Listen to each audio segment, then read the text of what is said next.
రాష్ట్ర బీజేపీలో ఎవరికి వారే యమునా తీరే అన్న చందంగా ఉందట. పార్టీ స్టాండ్ అంటూ ఏమీ లేకుండా ఎవరికి నచ్చినట్లుగా వాళ్లు మాట్లాడుతున్నారనే విమర్శలొస్తున్నాయి. వర్గపోరుతో ఒక్కొక్కరిగా విడిపోయారనే గుసగుసలు వినిపిస్తున్నాయి. అందుకే రాష్ట్రంలో వరదలొచ్చి వందలాది కుటుంబాలు రోడ్డున పడ్డా పట్టించుకోవడం లేదట.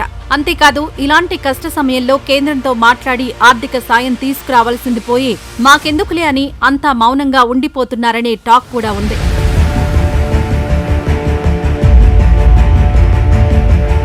రాష్ట్రం నుంచి 2 కేంద్ర మంత్రులతో సహా 8 మంది ఎంపీలున్నారు. ఇలాంటి కష్ట సమయంలో రాష్ట్రాన్ని ఆదుకోవాలని కేంద్రాన్ని అడిగేందుకు కూడా ఎవరూ ముందుకు రావడం లేదట.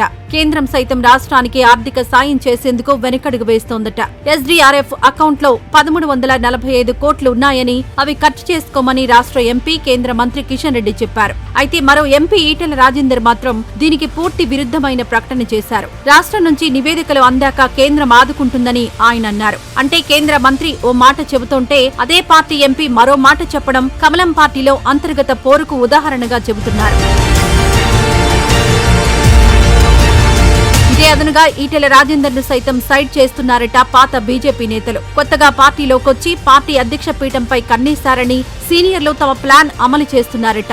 దీంతో ఆయనతో అంటి ముట్టనట్లుగా ఉంటున్నారని సమాచారం. పార్టీ వ్యవహారాలకు కూడా దూరం పెడుతున్నారట. దీంతో ఈటెల రాజేందర్ సైతం పార్టీపై కొంత అసంతృప్తితోనే ఉన్నారనే ప్రచారం కూడా నడుస్తోంది.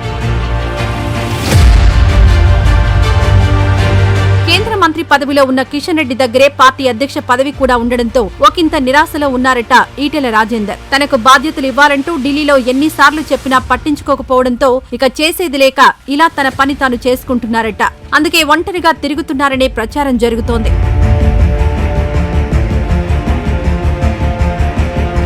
అంతేకాదు ఈటెల ఏది మాట్లాడితే దానికంతా రివర్స్ మాట్లాడుతున్నారట రాష్ట్ర బీజేపీ నేతలు. హైడ్రా కూల్చివేతలను ఈటెల రాజేందర్ వ్యతిరేకిస్తే బీజేపీ నేతలంతా ఒక్కటై హైడ్రాను సమర్థించడం కూడా ఓ కారణమనే గుసగుసలు వినిపిస్తున్నాయి.